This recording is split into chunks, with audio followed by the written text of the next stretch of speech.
Assalamualaikum warahmatullahi wabarakatuh. Salam Om Swastiastu, Namo Buddhaya, salam kebajikan, salam sejahtera untuk kita semua.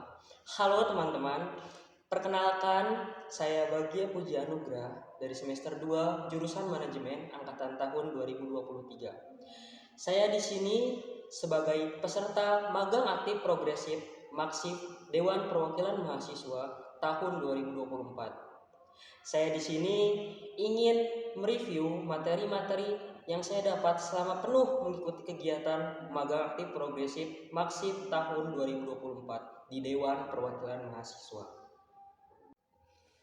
Dewan Perwakilan Mahasiswa.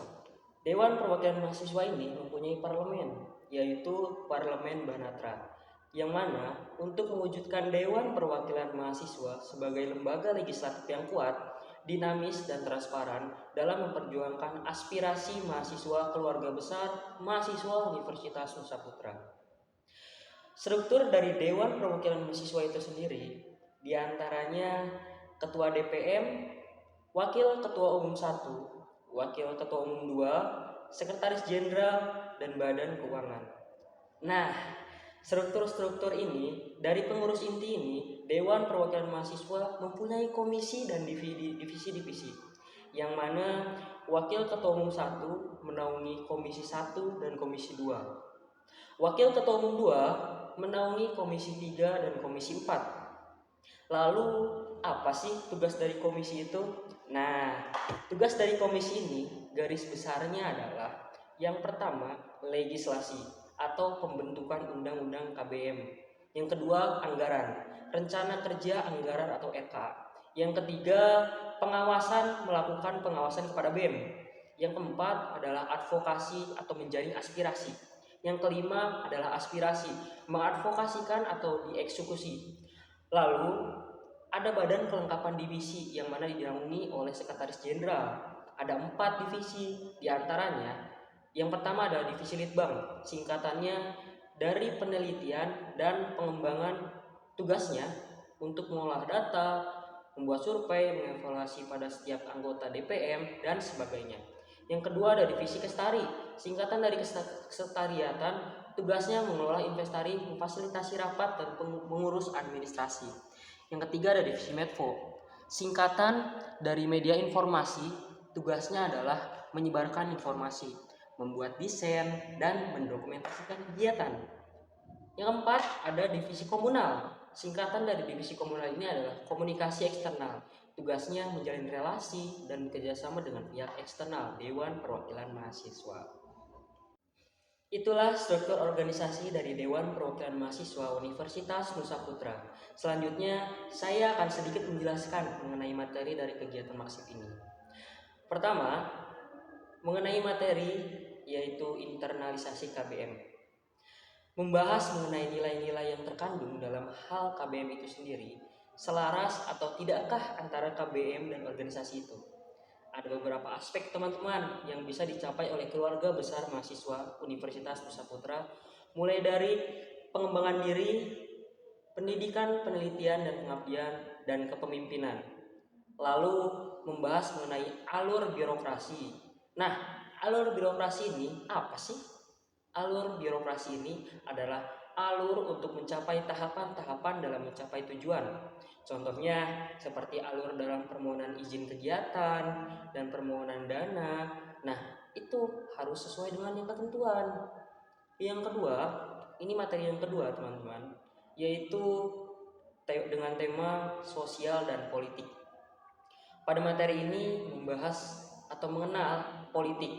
Singkatnya, politik ini adalah cara untuk mencapai tujuan bersama, dan sosial adalah interaksi antar individu dalam masyarakat. Lalu ada pandangan sosial dan politik teman-teman, ada 3, yaitu yang pertama private atau kepentingan individu dengan individu lainnya. Yang kedua ada publik atau negara. Yang ketiga ada subversi atau diperintah atau memerintah. Dan hubungan politik dan sosial. Yang pertama ada sosial mempengaruhi politik.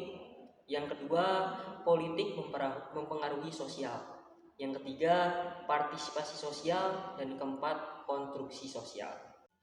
Selanjutnya, materi yang ketiga yaitu kelegislatifan dengan tema membentuk manusia politik untuk menjadi legislator muda yang menjunjung tinggi etik. Wah, tema yang sangat keren teman-teman. Membahas mengenai hakikat manusia, yaitu esensi yang fundamental yang harus kita tahu. Ada 3 ahli yang berpendapat teman-teman. Yang pertama Aristoteles, itu berpendapat bahwa hewan yang berakal sehat dan politik. Yang kedua ada Adam Smith, manusia adalah sahabat bagi manusia, manusia ekonomi. Yang ketiga ada Thomas Hobbes, yaitu manusia akan tergerak karena hawa nafsu. Lalu ada definisi politik teman-teman, yaitu meyakinkan strategi, siasat, dan insting, yang mana politik adalah usaha mencapai suatu tatanan sosial yang baik dan berkeadilan. Singkatnya adalah cara untuk mencapai tujuan teman-teman. Gemah ripah loh jinawi, kekayaan, ketentraman, dan subur. Ilmu pemerintahan adalah asas, prinsip atau fondasi. Ada 5 diantaranya. Yang pertama, asas kepastian hukum. Yang kedua ada asas memandang jauh ke depan. Yang ketiga ada asas berpikir panjang. Yang keempat ada asas tidak menyalahgunakan wewenang. Yang kelima adalah asas kepentingan umum. Lalu ada trias politika, 3 poros atau pusat kekuasaan. Yang pertama ada legislatif, fungsi legislasi, pengawasan, keuangan, membuat undang-undang. Kedua, eksekutif, mahasiswa menjalankan undang-undang. Yang ketiga ada yudikatif, mengadili atas pelanggaran undang-undang. Nah, lalu parlemen legislatif Dewan Perwakilan Mahasiswa ini fungsinya untuk legislasi, pengawasan, dan anggaran. Nah, DPM ini punya hak teman-teman. Yang pertama ada hak interpelasi atau meminta keterangan. Yang kedua ada hak angket atau penyelidikan. Yang ketiga ada hak menyampaikan usul dan pendapat. Lanjut ke wewenang teman-teman.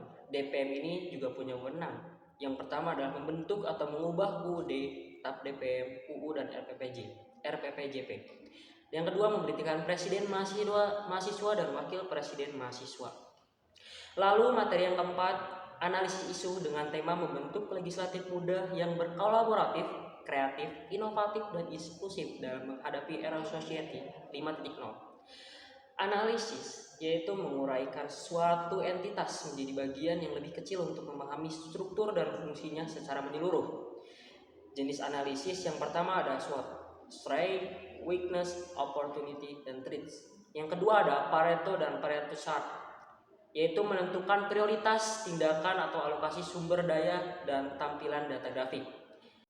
Lalu materi keempat yaitu analisis isu dengan tema membentuk legislatif muda yang berkolaboratif, kreatif, inovatif, dan inklusif dalam menghadapi era society 5.0. Analisis menguraikan suatu entitas menjadi bagian yang lebih kecil untuk memahami struktur dan fungsi secara menyeluruh. Jenis analisis yang pertama ada SWOT atau Strength, Weakness, Opportunity, dan Threats. Yang kedua Pareto and Pareto Charts, yaitu menentukan prioritas, tindakan atau alokasi sumber daya dan tampilan data grafik. Yang ketiga ada Cost Benefit, yaitu mengevaluasi keputusan.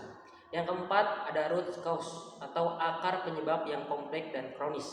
Yang kelima, resiko, mengidentifikasi, mengevaluasi, dan mengelola resiko. Yang keenam, pohon masalah, yaitu mengidentifikasi hubungan antara akar masalah dan penyebab teman-teman. Lanjut ke materi yang kelima yaitu tentang analisis kotak aspirasi.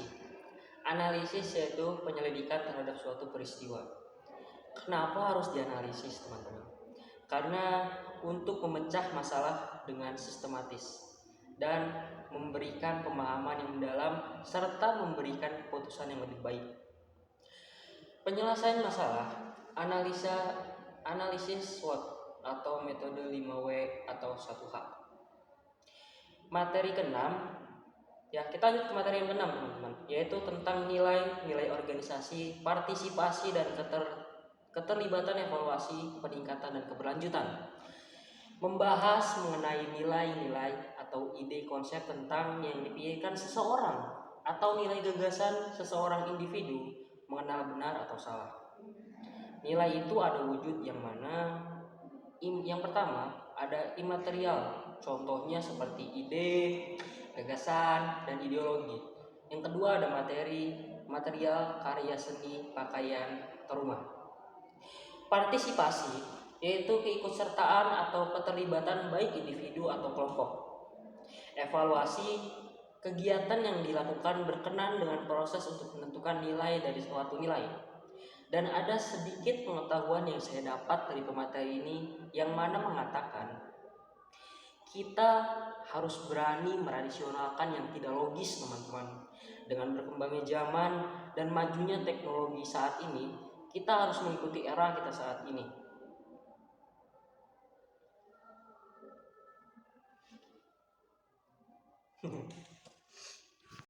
Lanjut ke materi yang ketujuh, yaitu pengenalan isu. Membahas mengenai pengenalan isu dengan metode kajian MDH, material masalahnya, dialektika yang akan menuntun bagaimana proses bisa terjadi dengan menggunakan tesis, antitesa, sintesa, dan historis, bagaimana historisnya. Materi ke-8, ini kita lanjut ke materi terakhir, teman-teman, yaitu analisis kesejahteraan masyarakat dalam politik masa kini. Kesejahteraan masyarakat merupakan tanggung jawab bersama antara pemerintah dan masyarakat. Pemerintah harusnya berkomitmen, teman-teman, untuk membuat kebijakan yang berpihak pada rakyat. Sementara masyarakat juga perlu berpartisipasi aktif dalam mempengaruhi arah kebijakan tersebut.